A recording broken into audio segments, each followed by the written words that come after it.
and this is a live show, so please ask your questions for Jamil to answer. You ready? Born ready, bro. All right, so number 4. So let's talk about it. What's going on? Man, it's a lot has happened, right? Since happened. The last time I was on the show. Actually, the last time I was here, I was with Pace. And that was amazing. We went on tour. It was beautiful. I mean, my brother, he's just that Pace and Jamil Do America was probably the most fun I had, because I got to get out into the country and see and meet people that are watching us and watching the show and preach the gospel of collaboration. And it was life-changing. And then COVID happened. And little minor inconvenience. Little minor inconvenience, global pandemic. And but I'm really thankful for that time. And Pace is going on tour again with Laura. They're going to be riding their RV around the United States and Magical visiting. Mystery Bus or whatever they call it. Yep, their Airstream. And I'm sure he'll be cooking Korean barbecue in there. But guys, if any of you know Pace, follow Pace, go out and meet him. He's going to be in America and wanting to meet everybody. So hit him up on Instagram and catch him when he's in your town. Yeah. So I think that, a lot of people know your story, right? They watched an episode before, but I just want to do a really, really quick recap, right? Okay. So, because I posted this, I think, on Instagram, right? The OG mentor, right? You're the one that pushed me, kind of showed me what was possible. Even though I had, someone else I knew doing it, I was like, it's not really work. I don't know. But you were the one that helped me, kind of see this, like, wow. It really, a lot of people say that the first one you do is the one's like, man, this is real. Right. So you're the first one to help me make a 10K assignment fee. I love it. Right? And so kind of walk me through it. So we met around 2013? Yeah, 2012 I thought, but yeah, right. 13. And so when we first met, you were on your own. Right. I was this little broker, right? Not a little broker, a scary broker. Right? But then, we kind of evolved to a friendship, and then at some point you had this idea. I did, yeah. What was this idea? Well, the idea was for something big, right? And so I remember it very clearly. Josiah and I had been, and Hunter, my sister included, so the four of us, we had been loosely doing deals with each other for about 6 months. And Josiah and I met at Kitchen 54 in Phoenix.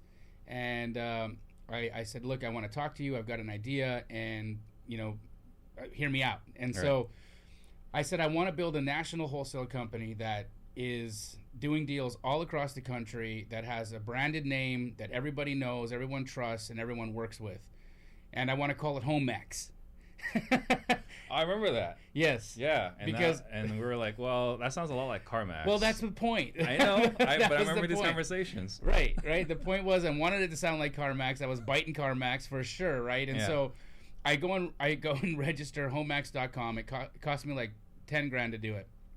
Yeah, I was really ambitious. And so Josiah, being Josiah, he's like, I love it. This is amazing. Yes, we can do this. Let's go. And he contacts a trademark attorney, and the trademark attorney's like, yeah, no, the trademark's taken.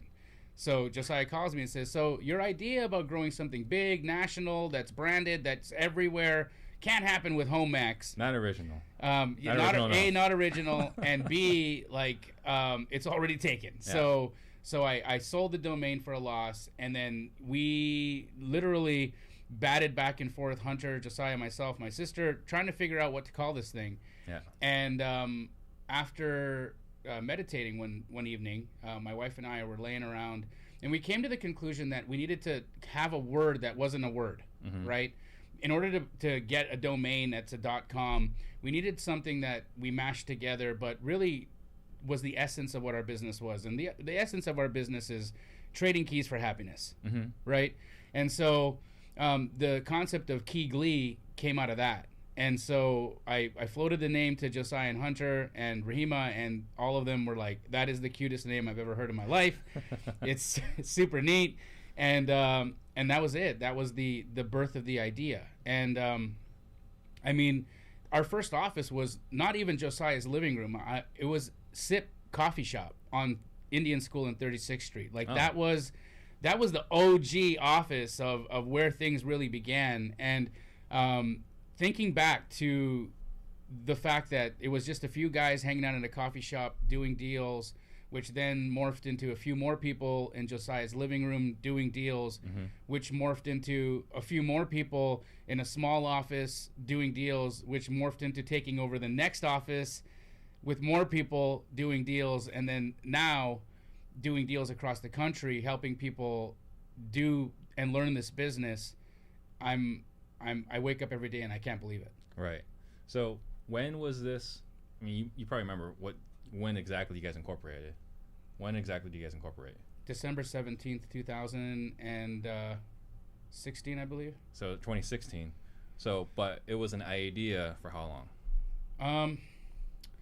I mean, you know, I had been meditating on growing the most successful wholesale company for about a year prior to that. Yeah.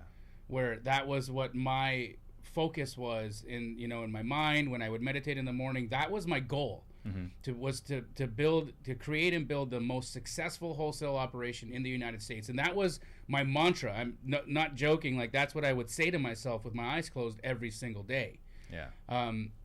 And so I would say a year before that was when the idea really started to take hold of me. And then, you know, the universe conspires to make your dreams real.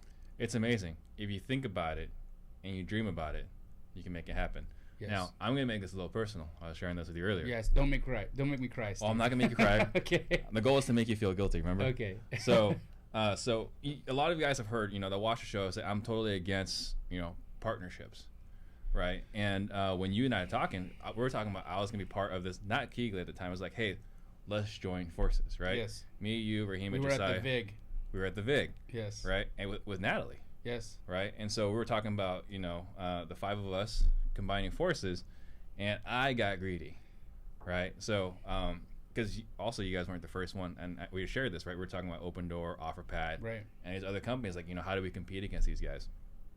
And so for me, like I said, I've always been opposed to partnerships. Like, splitting this many ways, I just don't know if this makes sense for me. And I've shared with you personally, I've never shared this publicly, but like I was also recruited by OfferPad, right? They were going to give me part of it, and I was like, it's too small.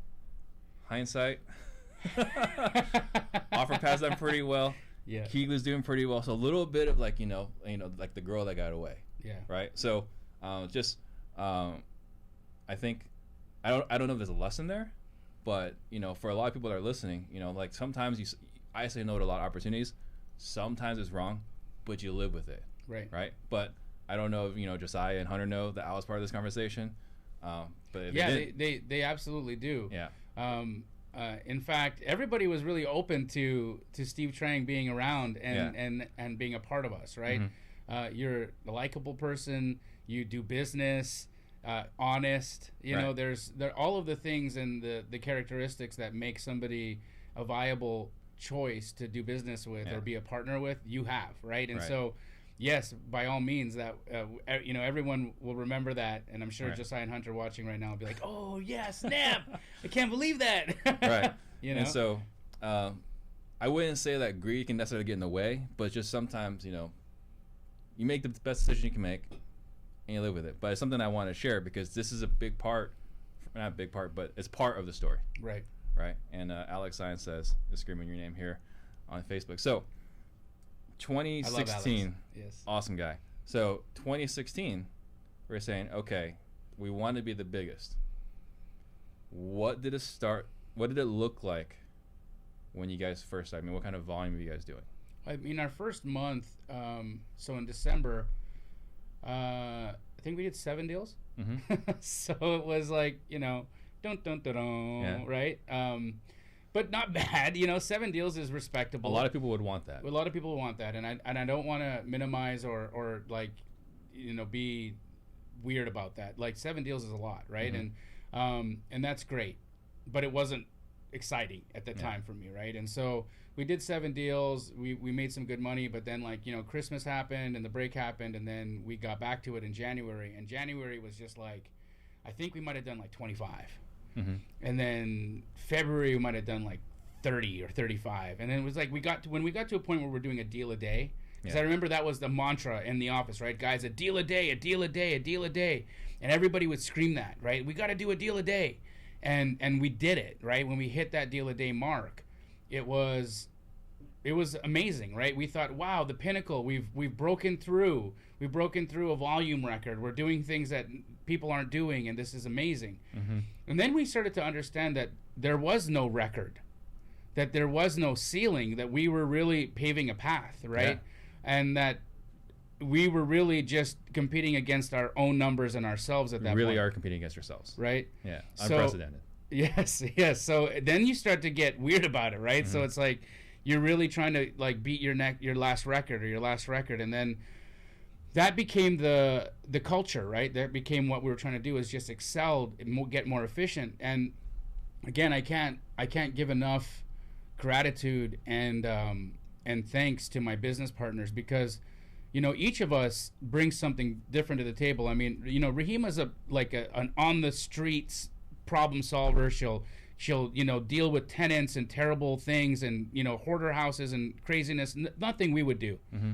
Hunter deals with the math and making sure that our numbers line up and that we're efficient. And beyond that, making sure the systems of each department are efficient and that people are doing the things that they're supposed to do.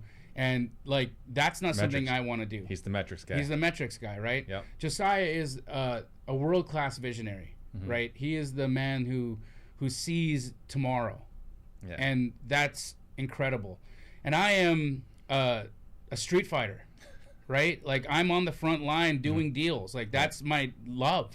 Yeah. I love doing deals so much that it's become a part of my DNA. Yeah. So I still do deals. I love it, right? I remember when COVID happened, pre-COVID, I was traveling around and I had kind of gotten away from doing deals for like 6 months or whatnot. Mm-hmm. And then when COVID happened, I was like, you know what? I'm not going to just sit on the back burner here and let my team kind of look around and say what's happening. I'm going to get out and do deals. Right. I'm going to be the one on my team that's going to post in Slack that I sold a deal today. Right.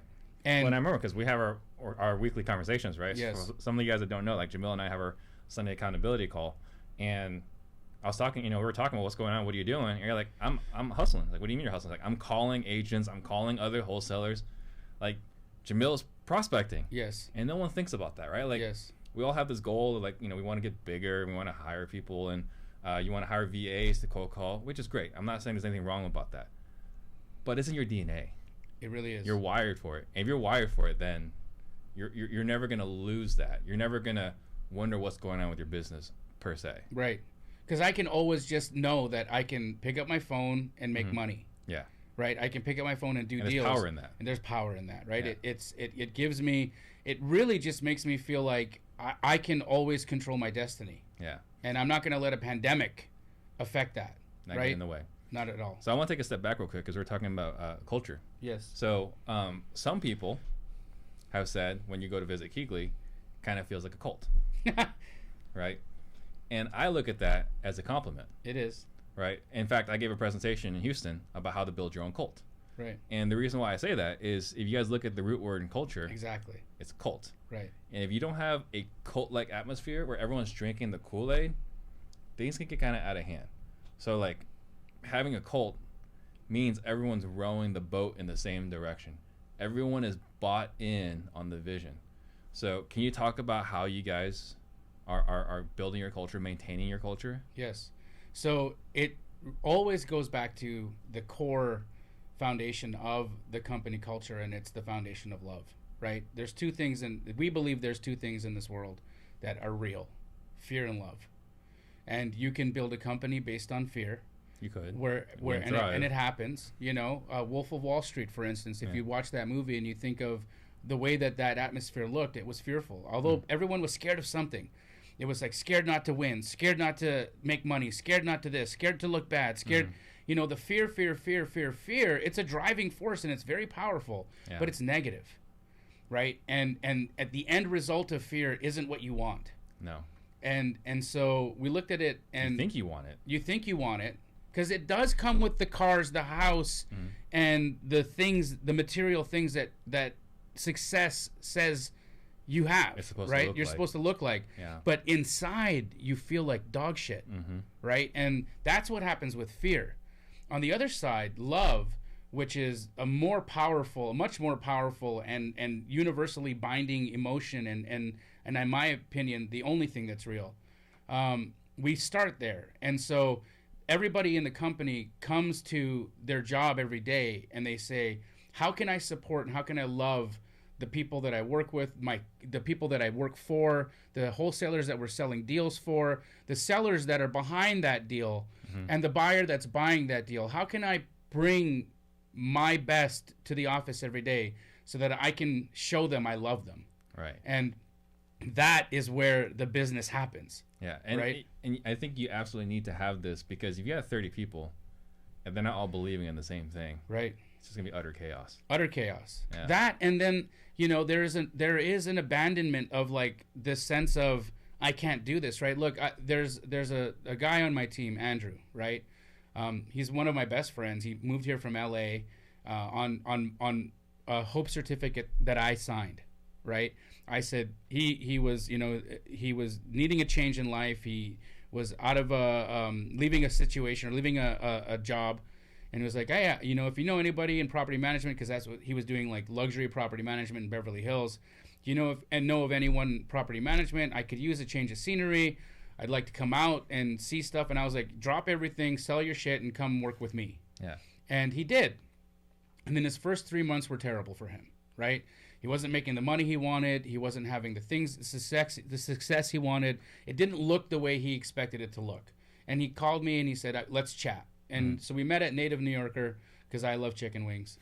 And I just said to him, Andrew, I want you to do me a favor. I want for the next little while, even though this may be something that you don't want to do, I want you to wake up every day and I want you to meditate on what you want. Like, how much money do you want to make? What do you want your life to look like?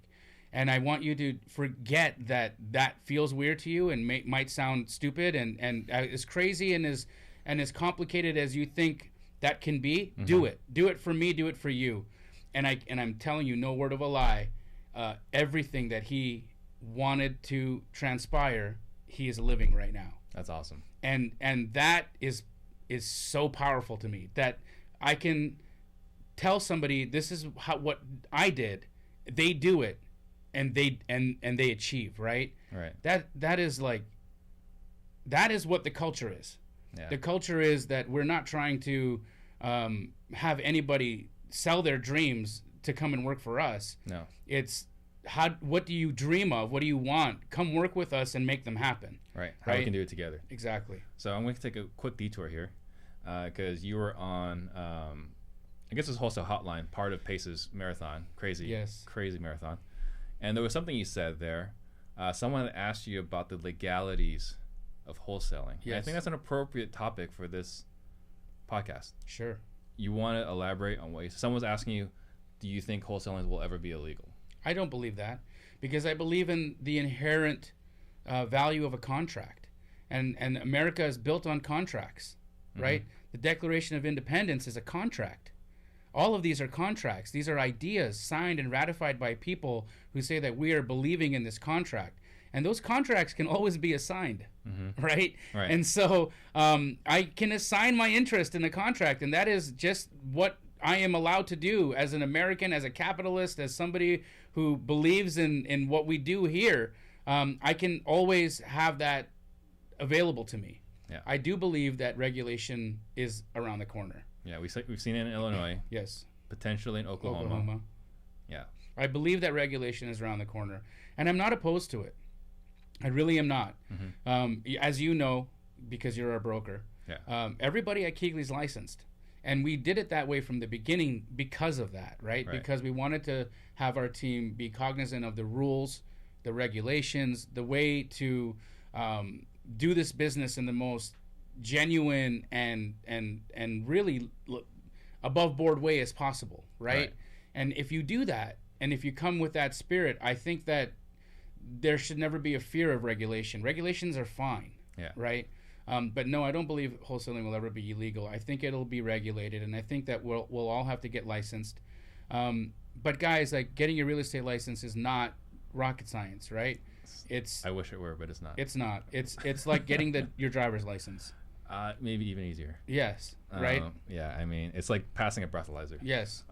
Well, you know, there's either you pass or fail on a breathalyzer, right? But the real estate exam is passable, and you can do it, and it doesn't take a lot. You just got to study, get some practice tests, learn the practice tests, and get your license, and then don't think about it anymore. Right.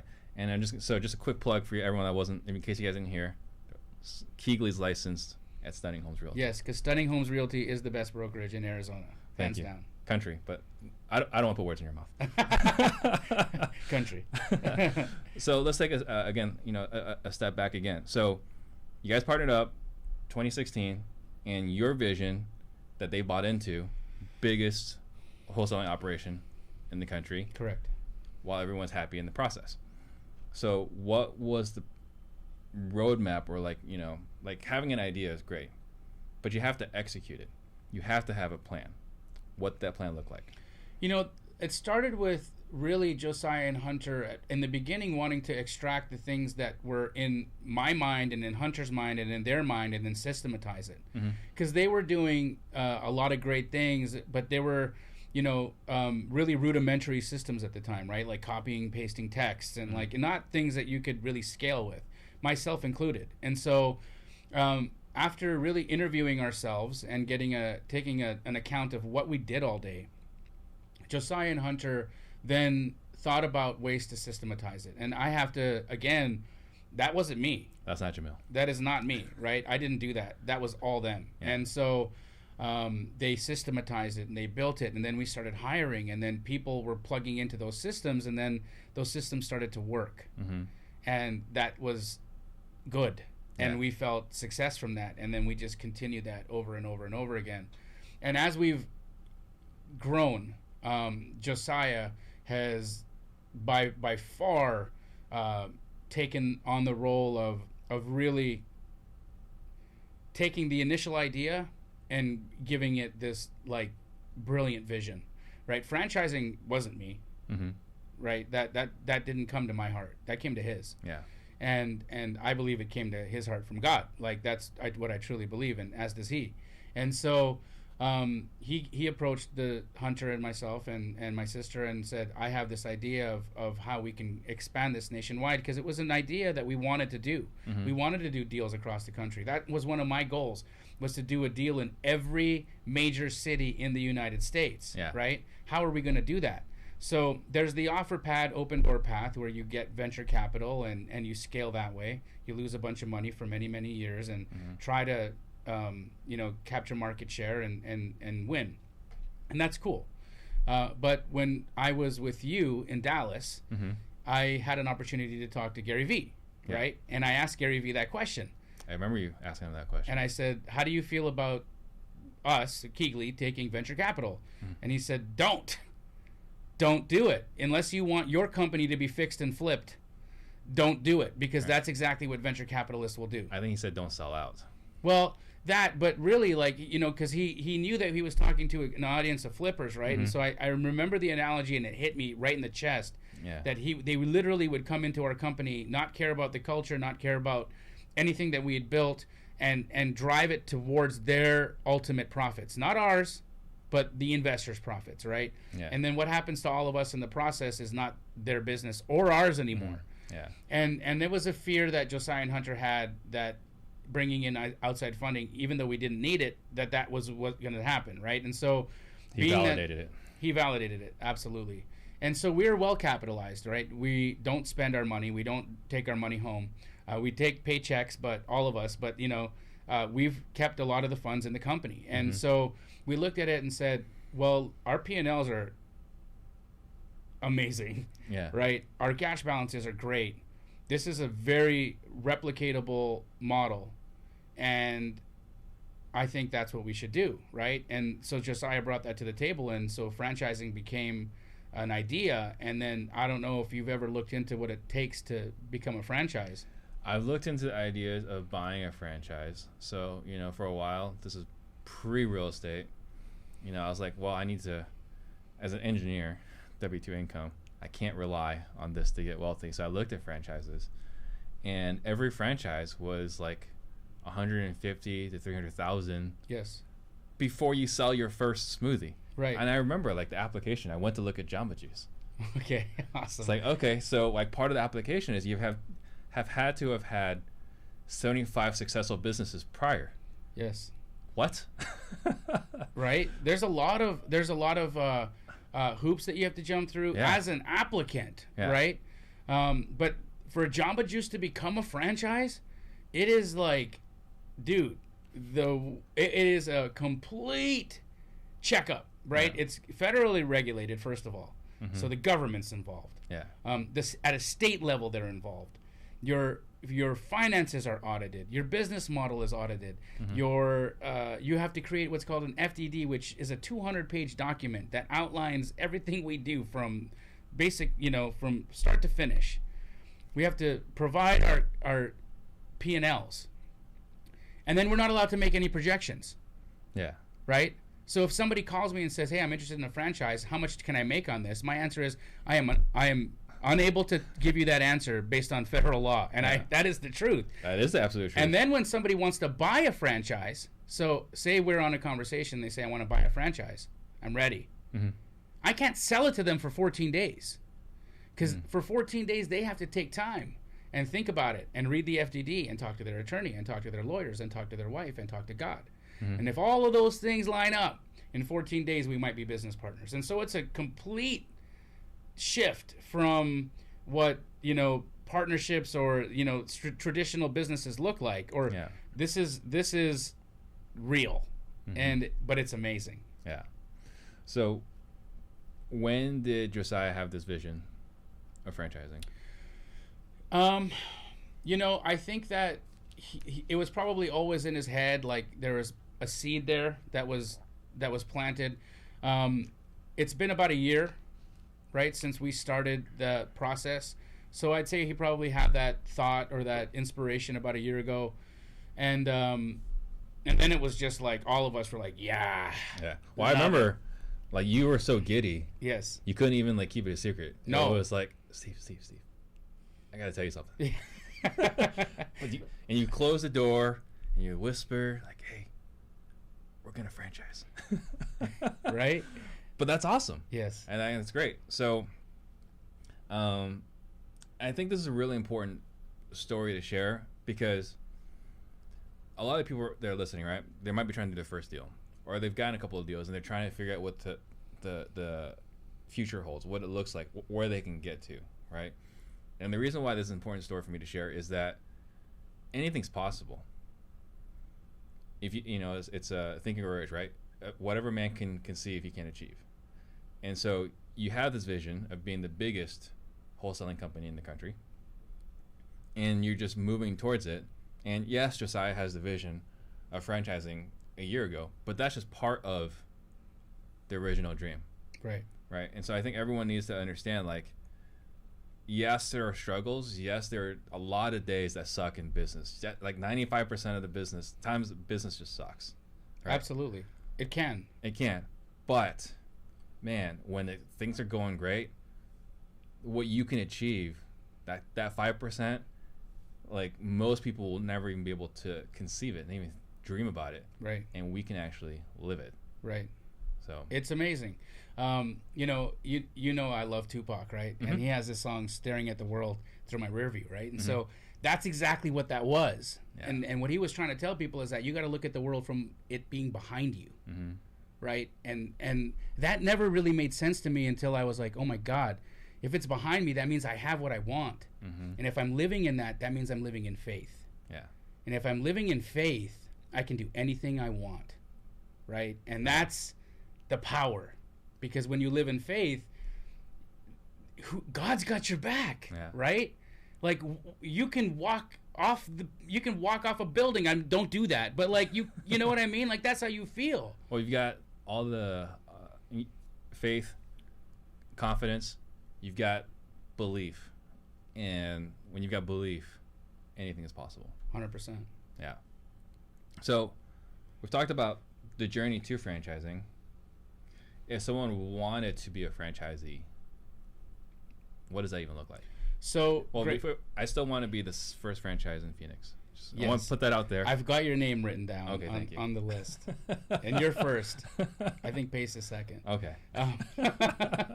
So what it looks like is we start off by having a conversation, right? So, well, actually, it starts off by you emailing franchise@KeyGlee.com. And in the subject line, you write, I want to talk to Jamil about a franchise. Yeah. And you'll get an application. And that application asks you some fundamental questions, right? Just about your past, your history, not your like past, but like your past in business, right?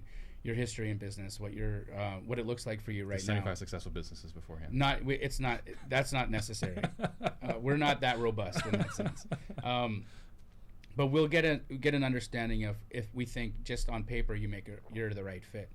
And then I hop on a call with you, right? And we chat for about an hour, and I ask you questions and you ask me questions, and I start off those conversations by saying, ask me the most uncomfortable questions that you think you can ask me. You're not going to offend me, and if you offend me, we shouldn't be business partners, right? I can confirm it's nearly impossible to offend Jamil.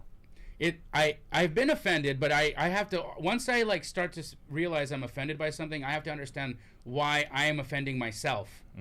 Because it's my reaction anyways, right? Like, you can't do anything to me. I do it to me. Right. You allow it to happen. I allow it to happen. And so, but I have that conversation because I want people to understand and feel open to just say what they want or ask what they want. And we have a conversation and we determine whether or not we're a good fit for each other. And if we are a good fit for each other and you can meet the financial requirement, which is $100,000, we then make a soft commitment, right? So a person would make a soft commitment and say, I'm interested in moving forward, and I'd like a copy of the FDD.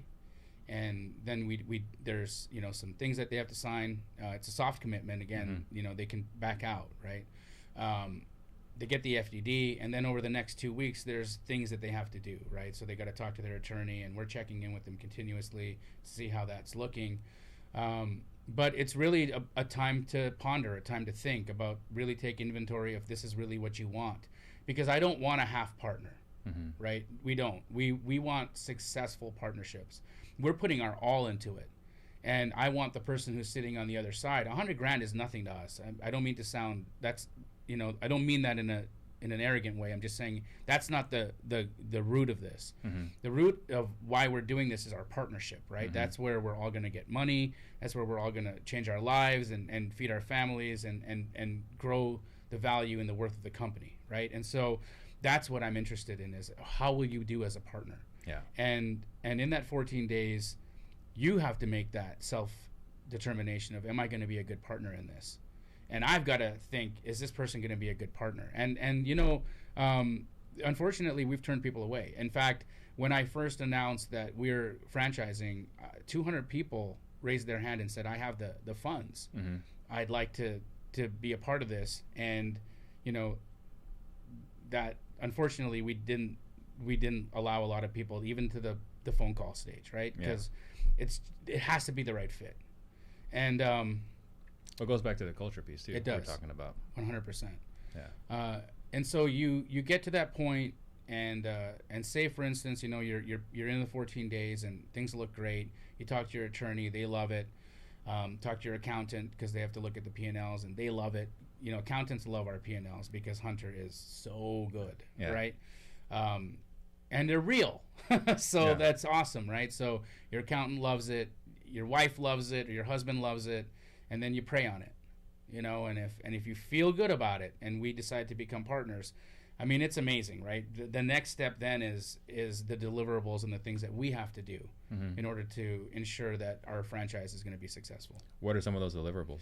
Well, glad you asked. So the first is, as a franchise owner, you operate as the Keighley brand in your town or your city or market, right? And so that's power in itself. we've done a very good job of building the brand, and there's an inherent goodwill of incoming leads that come just being Keighley, right? And so there's that leads, and there's that asset there. The second asset, which in my opinion is the tangible asset, is that Keighley actually builds your list, right? So what we're known for, our core competency, is our ability to build buyers lists, better buyers lists than anybody can build, right? Yeah. Not only the list, but the training and the capacity to be able to get the depth of relationship required in order to sell those deals to those people, right? And so that second deliverable is Evergreen, meaning that month after month we add to that list. Yeah. The third deliverable is, who do you do business with? Where do the deals come from? And so every month we deliver to you new lead sources on where the deals come from. The fourth deliverable is access to our entire office, right? And so they come in, they shadow everything that goes on in Keighley, corporate, and then we send them home with onboarding for their team in order for them to replicate at a scaled down version of what Keighley corporate looks like in their own home office, right? Or in their own office. The fifth deliverable is that they plug into Keighley Creative, which is a nationwide distribution of creative deals, and then they're personally trained by our friend Pace. Yeah. Right. And so he knows a thing or two about creative. And he absolutely does, right? And so just within that, the deliverables are stacked in order for you to do volume and tremendous business. And then if you're also one of those homevestor types, I'm not, talking to any homevestors here, but if you're a homevestor, and you like belly-to-belly sales, you want seller direct leads, there is an ad spend component that you could tap into, but that's not Keighley's core model, right? So that is a side deliverable that we offer, and you could get seller direct leads that way through a monthly ad spend. But we believe that all that you require in order to do the business at the highest level possible will be available to you through those through those 5 deliverables. Yeah. Yes. Amazing. All right, so we're gonna go with some questions here. Awesome. Warner's asking if I want to be KW as well. I'm not gonna answer that question. A lot of people really resonate with you. I love it. Love what you have to say. Thank you. Fogtown King wants to know, how do you find institutional buyers to buy deals from you?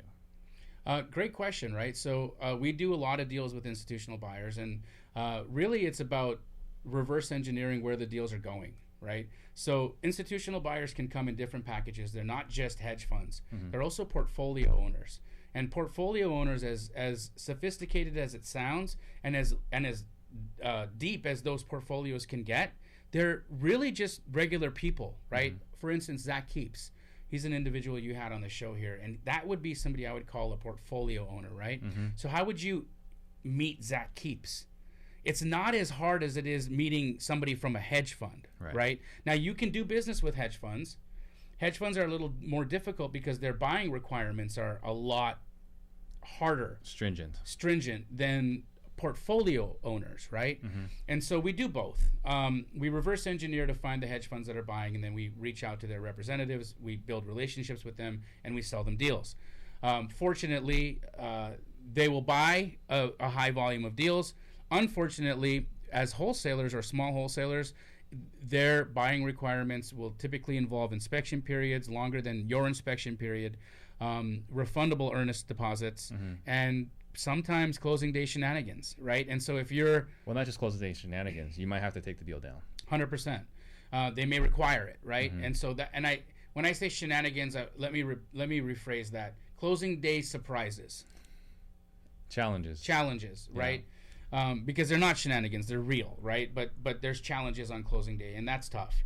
But the portfolio guys, those individuals that own deep real estate portfolios, but they're managed by a really accessible person.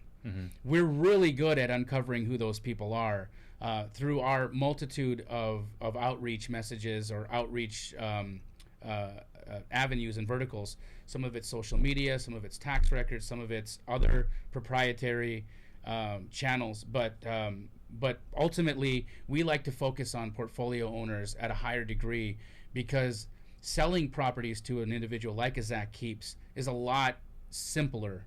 And when you make a relationship with someone like that, they buy from you for good. Right. It's Right. a human element. It's not a computer. Correct. I had Zach over at my house 2 weeks ago, and we were chatting and having a nice time when Ty was in town. Mm-hmm. And he was saying, he had bought like 50-something houses off Doug Hopkins, Mm-hmm. right? And so, I had a twinge of a little bit of like FOMO, because I'm like, oh, why can't I sell 55 houses to Zach, right? Yeah. You're in my kitchen right now, Yeah. right? But it's cool, right? It's like, because there's a depth of relationship there. Now I have a great relationship with Zach. We've sold him many houses, Mm-hmm. but I didn't sell him 56 last year, No, me neither. right? And so that's it, right? You find who they are, and the reason why Zach buys from Doug as often as he does is he loves Doug, Mm-hmm. right? They get along, they know each other, they trust each other, and so the answer to that question is you can uncover who they are based off of what they own, but you can keep them by building a deep relationship. And so depth of relationship is really the key to being able to make that work. Got it. His follow-up question is, and I don't know if you know the answer to this question, is where is Keighley licensed in Florida? Which brokerage? Mm-hmm. We are licensed, but I don't know. Yeah, I didn't think you were the person to ask. No, sorry. Diane wants to know, what is your morning routine? Oh, I love that. So my morning routine is still the same. Mm-hmm. I wake up, I meditate, and then I have some coffee, pet and love my dogs, and I go to the gym, and I work out with a trainer. I sauna after that. I come back, I sit down, hang out with my wife for a little while and chit chat.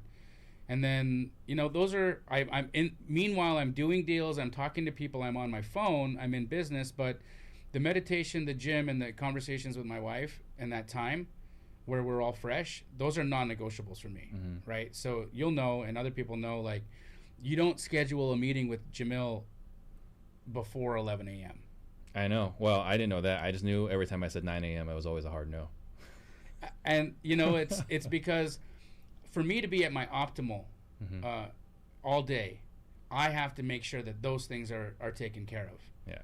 And so that's just what it is, right? And my morning routine it's non-negotiable. It is what I do every day. The pandemic did throw me through a tailspin a little bit. I slept a little bit later. I slept a little bit longer. I didn't meditate every day. Even though I had all the time in the world, More time does not help. More time it does makes not things help. worse. It was weird. I definitely saw myself kind of unravel a little bit. Yeah. But that was also fun. It was also fun to see how I can tailspin, or the things that I could do. But again, I saw a lot of people like really drink a lot over the pandemic time during the lockdown, and I didn't do that, so I feel good about that. So. That is good. I want to hit. You mentioned the gym. So you're on my. You want to talk about why you're at the gym? You're on my show the first time. What happened? Well, what my doctor said to me, or what are you talking about? There's another investor in town that called you. And said, Tim. So Tim has been like that. In movies where somebody like an angel or God comes and shows up as the janitor or something, and kind of moves you along in the right directions. So for those of you who know my story, Tim Wynn is the first person who brought me to Phoenix to do deals with, and then invited me to hang out with him for a week, showed me around town, opened my eyes to Phoenix, and then did deals with me for a year after that until I struck out on my own. So Tim Wynn is someone I truly and dearly love, mm-hmm. because he changed my life, right? Yeah. And so what happened is I run into Tim again, and I'm fat, right? I'm chubby, guys. Like, let's not beat around the bush here, right? I'm not a skinny man, but I was like ultra fat, right? I was about 40 pounds heavier than I am right now. Really? Yeah. And I was unhealthy. I didn't feel good. I was harder to move. I was breathing heavy. And he saw me and he was like, "Hey, bro, what's up? How you doing? Where you been?" And he actually also sold me the lot on the house that I just built. Mm. So Tim is like weird. Like, he brought me to Phoenix. He sold me my house, and he made me start going to the gym, right? Yeah. So like, Tim's awesome. Everyone should know Tim. Yeah. So, or have a Tim. And so Tim said, "Hey, we should do some deals together. And being Jamil and being a deal junkie and always wanting to find deals and do deals, I'm like, sure. When do you want to meet? Let me see what you got, right? And he's like, well, this is what we should do. Why don't you meet me at this address at 8 a.m. on Monday, and we'll work out together, and then we'll meet up afterwards, have breakfast, and do some deals. And I'm like, yay, right? Mm-hmm. So I have no idea what Tim is doing, right, where he's going to send me or what this is going to look like. I think we're going to go to a gym. We're going to putz around, do some machine weights, and, I might be on an elliptical machine and, like, half ski for, 25 minutes and call it a day. So I show up at a high-intensity interval training studio, and I'm for the next 45 minutes murdered, right? Mm-hmm. I feel like I'm so mad at him. I'm so mad at the person yelling at me to move. I'm so mad at myself for being so out of shape. And at the end of the workout, all of that anger that I was feeling was gone. Mm-hmm. I was exhilarated. I could breathe well, and I felt alive. Yeah. And I was like, wow, thank you, Tim, for doing that. And what he did then is went to the reception while I was still trying to get myself up off the ground and bought me a pass for the rest of the month. Wow. He just bought it, and he's like, hey, so I just bought you a pass for the rest of the month, so now you're going to come here every day. And I did. That's a friend. That's a friend, right? And so he got me into it, and I haven't looked back since. Like, I'm addicted to the exercise now. I love the endorphins. I love all of that. The feeling, it's amazing. Health is great. And health is not how you look, guys. Health is how you feel. Yeah. Health is absolutely how you feel. That's awesome. Mr. Jackson wants to know, what's the key differences between the Keighley franchise and the Astro Flipping program? Great question as well. So Astro Flipping is our education program, which I head now. And we, in that program, teach you what to do. But we're not doing it for you. Mm-hmm. We're not building you your list. We're not bringing you the leads, right? We're not building your systems. And you're not in our office, replicating our systems and replicating our structure. And so I would look at it like Astro Flipping is the blueprint, of franchise is the house. Mm-hmm. Makes sense. Yeah. Perfect. Let's see. Warner wants to know, how did you get so good at meditating? Oh my God, I was not so good at meditating. So I started off by doing 5 minutes a day with a hangover every morning. I'm just being real. We all start somewhere. And I wasn't in the best place, right? Mm-hmm. Like, I was not in the best place, but I had read Jen Sincero's book, You Are a Badass, mm-hmm. and she talked about how everyone she knew that was successful meditated, and she didn't know why, and she didn't know how or what it was about. But once she started meditating, her life changed. Mm-hmm. And so she literally says in the book, like, I don't understand it. I don't know why. I don't know what it's all about. But everybody who has anything or does anything good does this. So I've done it, and now I'm doing good things. So based on empirical evidence, I can say you should do this, right? Essentially, I'm paraphrasing what she said, but I bought it. Mm-hmm. I thought, okay, I'll take that. And so I downloaded an app called Headspace. And they start you off in 5-minute intervals. And so I started off really just doing that, the 5 minutes of meditation with a pounding headache. But what happened was the length of time increased and my drinking stopped. It naturally fell off, right? Everything in my life started to naturally find its right path, mm-hmm. find its right frequency on where it needed to be. And this was without me having to force it. And I think that's the thing. Like, so I started off really small, and I started off really forgiving of myself, because it's a hard thing to do. Controlling your thoughts and then removing them mm-hmm. is what ascended masters do, right? That's the work of masters. Yeah. And so don't beat yourself up that you can't do it, because we have a subconscious that keeps us alive, but it's the loudest thing in our lives. Matthew Ferry, who is a coach, mm-hmm. a mindset coach, he calls it the drunk monkey, right? Mm-hmm. And I wholeheartedly ascribe to that. If you guys don't know who Matthew Ferry is, look him up. He's a great dude. What's up, Matthew? So Matthew talks about the drunk monkey, and that drunk monkey is real. It's your subconscious. It's your subconscious telling you no. Mm-hmm. Don't be an entrepreneur. It's not safe. Don't take that risk. It's not safe. Your 9 to 5 is safe. Mm-hmm. I love that. That's great. It literally does all the things it can to keep you small and alive. Keeps you safe. And safe. Yep. Right? I'm thankful to my subconscious because I still don't know how I get to work every morning. Mm-hmm. Right? Because I'm so distracted while I'm driving. I don't know what got me from my house to my office, but I'm there. No one's dead. Mm-hmm. So my subconscious serves its purpose. But when it comes to my hopes and my dreams, it needs to sit in the back seat and shut up. Right. Because now I want my spirit to take the driver's seat. And that's what I think drives it. So that was a long answer to that question. But how I got good at it was just doing it and being forgiving of myself for not doing it well. Right. And I don't think you need to be perfect at it. You just need to do it. Yes. Is there an app that you prefer?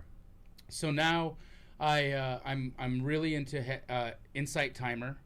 It's an app that I use, and there's a subgroup in Insight Timer. It's a free app, guys. So download it today if you can.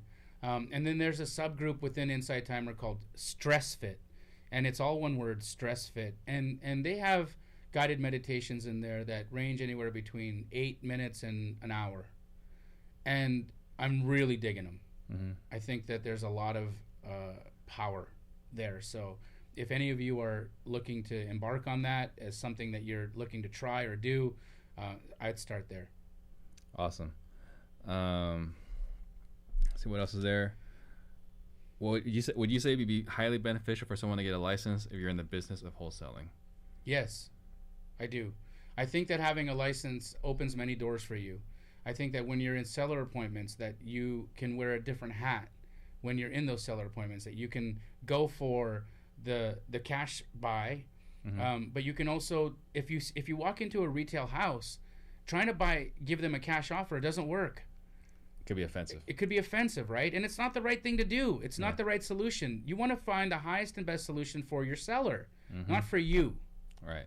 Right? And so having a license gives you the opportunity to choose another path that could be the highest and best solution for your seller. So I highly recommend doing it. Yeah, and even if you don't want to list it, you can refer it and get paid legally. Yes.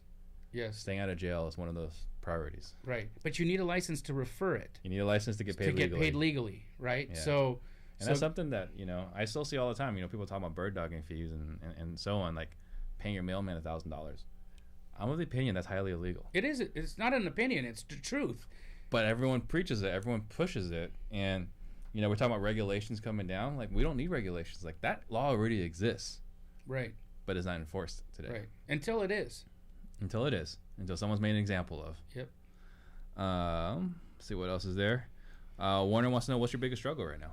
Oh, my biggest struggle right now. Finishing my book. I already chalked that off. Jamil's writing a check for $12,000 to me. I am not writing on August 31st, 2020, because his book won't be done. So I've talked to Josiah about it as well, and I'm bringing in bigger guns to help me as well. Not bigger than you, but I'm bringing in other additional guns. Backup. To help me make it happen. Mm-hmm. And so I hope so. Well, actually, I kind of hope you don't, because I need my. I am going to write the book. I'm going to finish it. The skeleton is there. I'm filling in the pieces right now. Yeah. It's called The Energy of Money. Awesome. And you guys are going to love it. Yeah.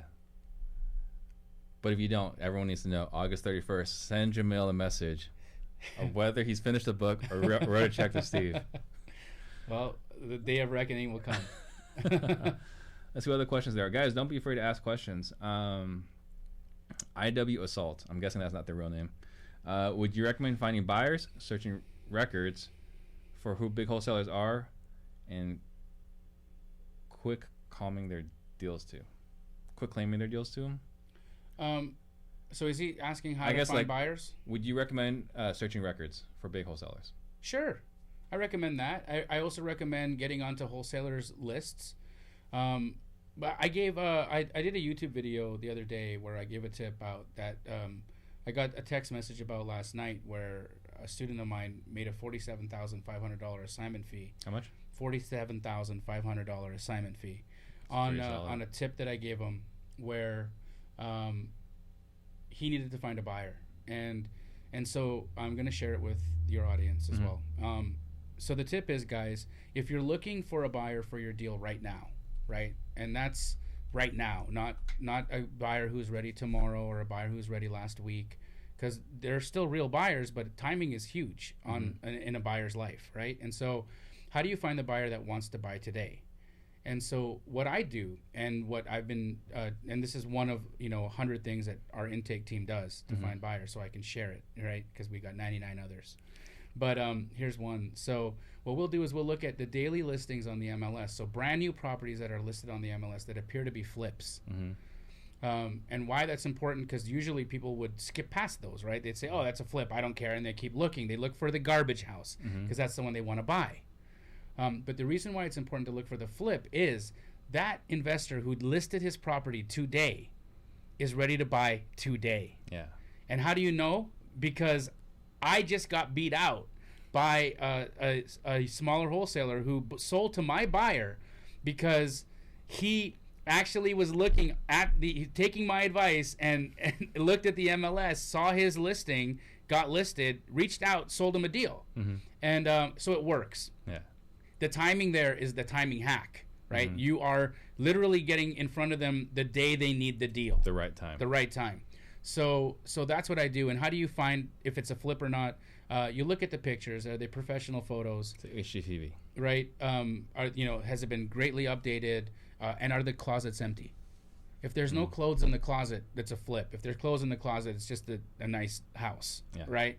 So what I do then is I find the owner, skip trace them, call them. I also reach out to the real estate agent, because if she's representing one flipper, she's representing 5. Or he's representing 5. And I reach out to them and I say, I know that you represent Rehabbers. I have a property, and actually one very close to the one that your seller it just listed today. And would you like to do another deal? Or would you like to send them the opportunity? And guys, it is gold. Like, Curtis Harvey, shout out to you and your assignment. That's so dope, bro. But $47,500 off that tip, right? Yeah. So I hope all of you can start building your cash buyers list that way. It's awesome. KeyGlee's not in every market right now, but I still want you to sell your deal. Yeah. So be proactive and build your list. Awesome. Very cool. Jason Toledo wants to know, other than meditation, what would you recommend for people that are trying to get it together?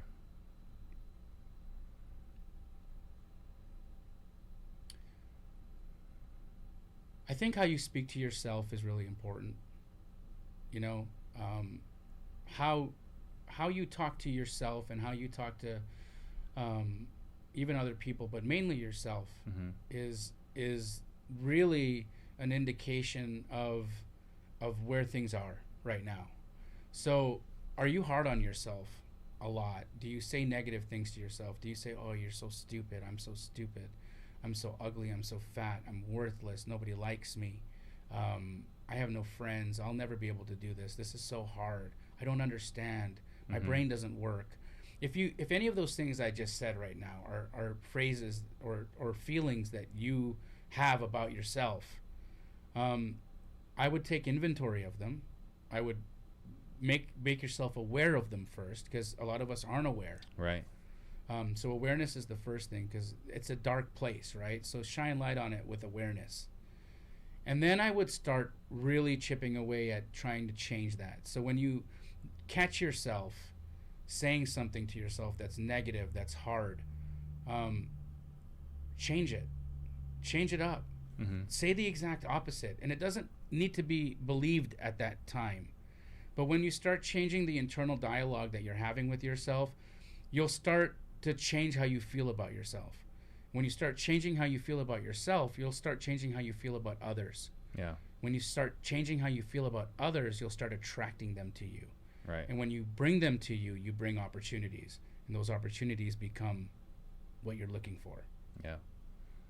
I love it. And one thing I'll add on top of that is just having a gratitude journal.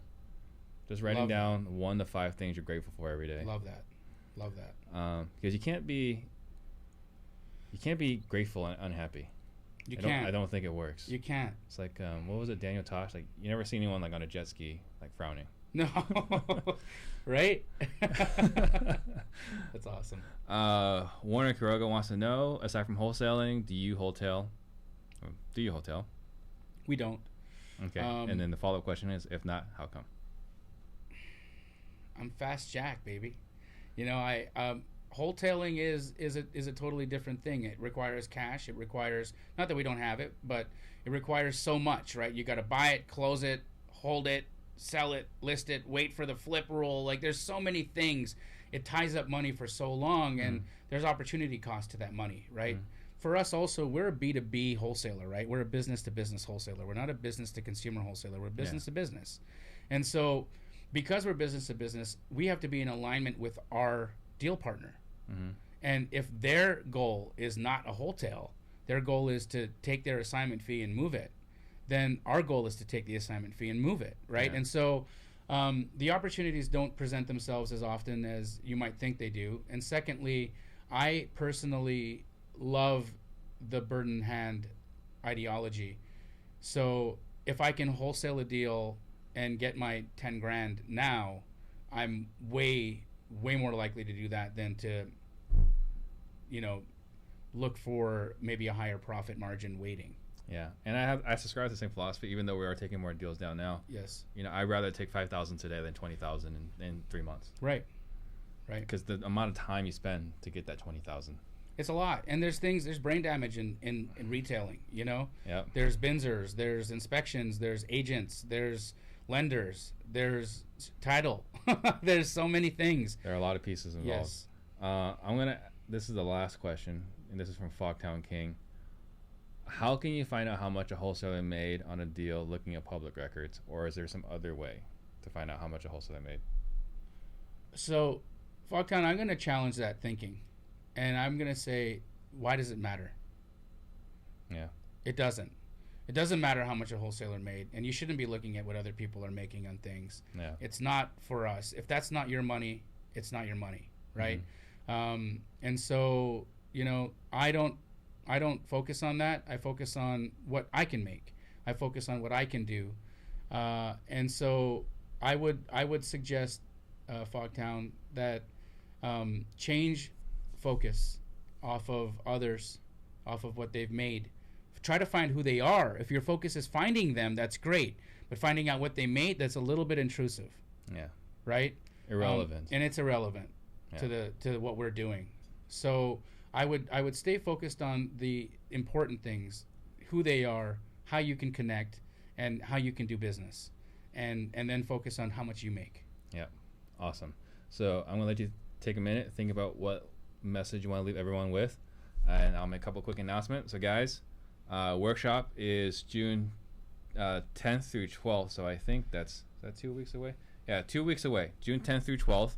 If you guys want to see if it makes sense for you, go to disruptors.com/workshop. And like I said, everyone that's gone, the feedback has been overwhelmingly positive.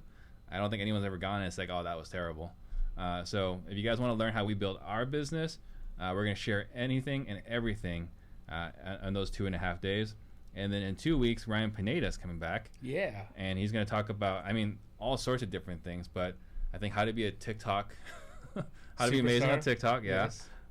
What's going on in the market, and what his team did during COVID, and how they're crushing it in Vegas while everyone else thought the world was crashing. Yes.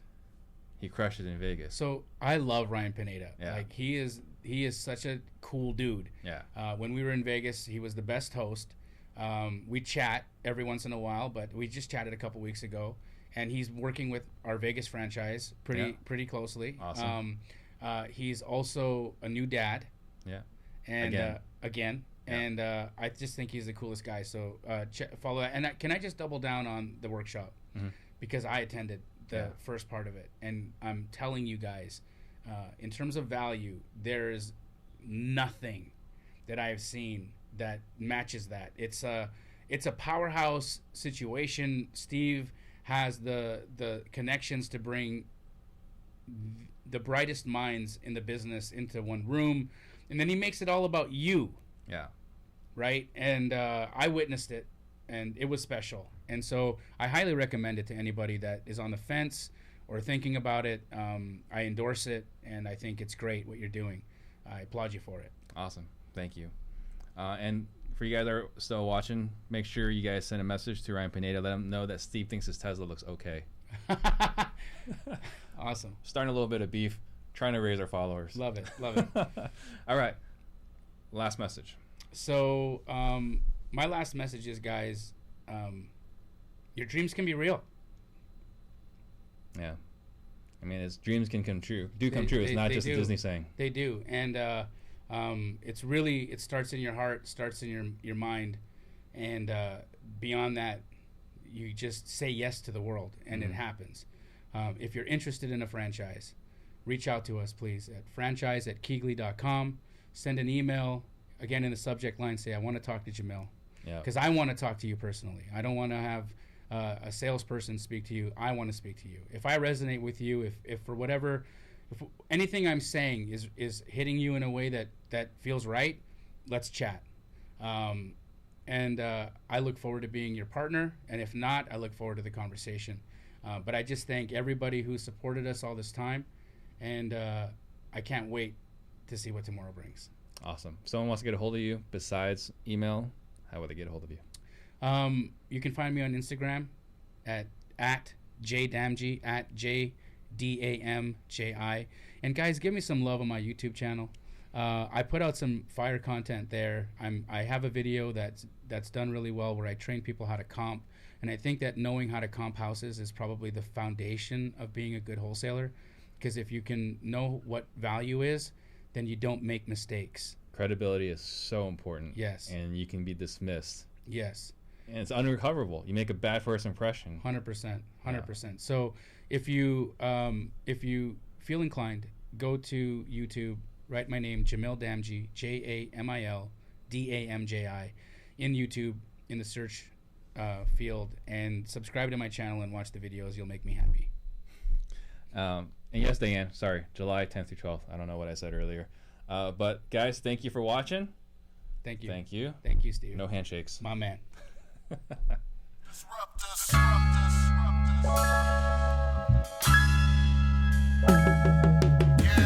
Yeah, see, we real estate disruptors. Can't nobody touch us. And yeah, we about to give you game. Shout out to Steve Train. Real estate disruptors. They cannot touch us. And yeah, we about to give you game. Shout out to Steve Train. Jump on the Steve Train. We about to give you game. REI's flowing through my veins. And you don't have to look no further. See right here, you gon' learn everything. Shout out to Steve Train.